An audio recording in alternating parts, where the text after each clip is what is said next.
77व्या प्रजासत्ताक दिनाच्या नाईलाजास्तव शुभेच्छा अशी म्हणण्याची वेळ या चिमुकल्यांवर आलेली आहे। बांदा येथील हे चिमुकले इथे डंपरची दहशत थांबवा, आम्हाला सुरक्षितता प्रदान करा, ज्यांना आज लोकशाहीची व्याख्या कळतही नाहीये ते लोकशाहीची व्याख्या समजवण्याचा प्रयत्न करतायत। यासारखी दुर्दैवी गोष्ट 77व्या प्रजासत्ताक दिनाला काय म्हणावी।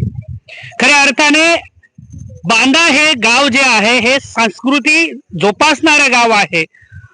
चांदा ते बांदा ज्या योजनेच्या माध्यमातून अनेक विकास कामं झाली, त्याच बांदावासियांना आपल्या चिमुकल्यांच्या संरक्षणासाठी आणि स्वतःच्या संरक्षणासाठी आज डंपर अवैध वाहतूक जी आहे, जड वाहतूक जी आहे ती थांबवण्याची विनंती प्रशासनाला करावी लागतीये।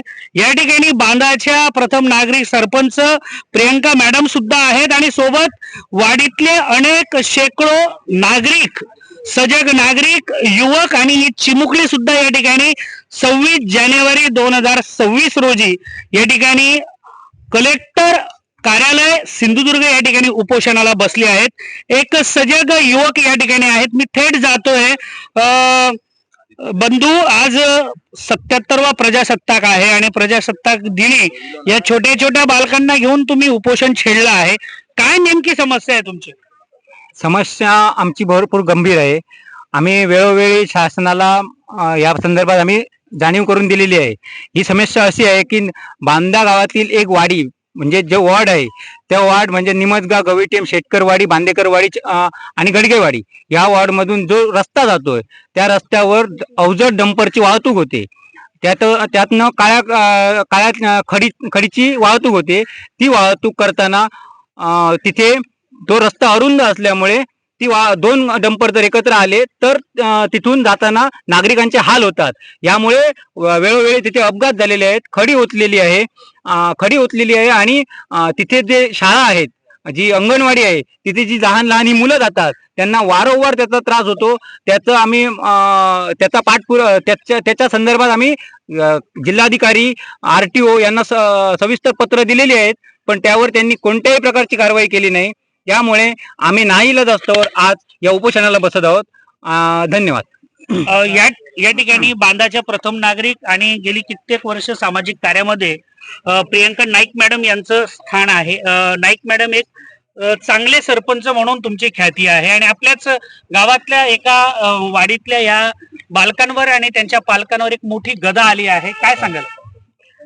खरंच, कारण या माझ्या वाडीतल्या लोकांनी माझा एक प्रभाग क्रमांक 3 या वाडीतल्या लोकांनी या ठिकाणी 3 वाड्या एकत्र येत आहेत आणि त्या 3 ते 5 वाड्यांसाठी जी आपण ज्या रस्त्याची सोय केलेली आहे त्या रस्त्यावरती मला वाटतं तो रस्ता आपला एक 7 इंची आहे आणि त्या 7 इंची रस्त्यावरती मोठ्या गाड्या 7 मीटर जो रस्ता आहे त्या रस्त्यावरती मोठ्या गाड्यांची वाहतूक होते आणि ती देखील 10 चाकी गाड्या व 12 चाकी गाड्या आणि त्याचा वेळोवेळी त्रास माझ्या या शाळेतल्या मुलांना, माझ्या या महिलांना आणि माझे हे जे नागरिक आहेत, ज्येष्ठ नागरिक आहेत, त्यात ही तरुण पिढी आहे, या सगळ्यांना सहन करावा लागतोय आणि वेळोवेळी या संदर्भात आम्ही प्रशासनाला कळवलेलं आहे। शासनाला नाही, प्रशासनाला कळवलेलं आहे आणि प्रशासनाने प्रत्येक वेळेला याकडे दुर्लक्ष केलेलं आहे। मला तर वाटतं की या सगळ्या मुलांनी 2 जानेवारी पासून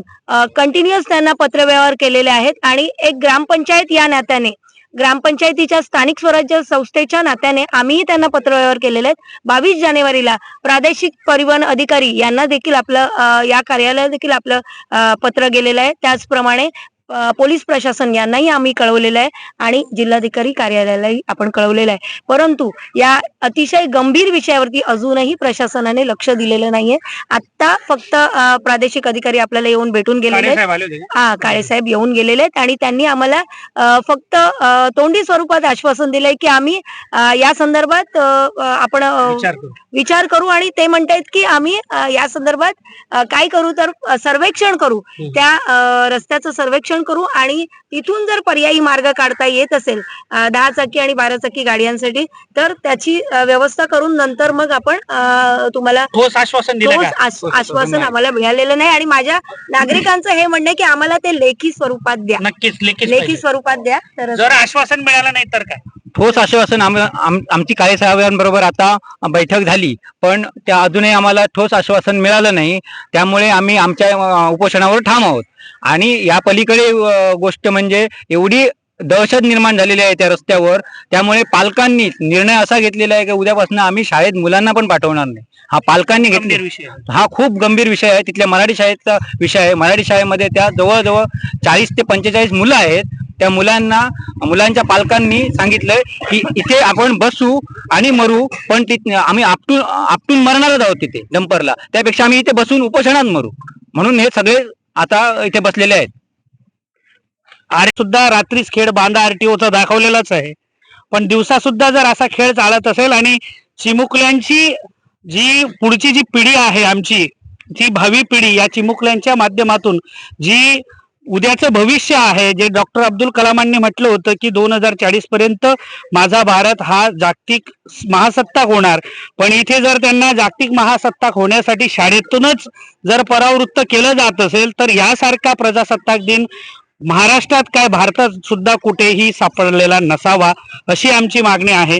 आमचं प्रशासनाला दोन्ही चॅनलच्या वतीने विनम्र आवाहन आहे की जर तुम्ही हा विषय तात्काळ मार्गी नाही लावला तर आम्हाला सुद्धा वेगळा मार्ग पत्करावा लागेल. पण तुर्तास बांधावासियांची ही मागणी रास्त आहे. प्रशासनाने आणि इथल्या जिल्हाधिकारी आणि त्यांच्या सगळ्या टीमने, प्रादेशिक वाहन अधिकारी जे आहेत विजय काळे सर, त्यांनी सुद्धा या ठिकाणी लक्ष घालावं आणि हा तुर्तास ह्या जीवन मरणाचा प्रश्न थांबवावा, एवढीच प्रशासनाला विनंती.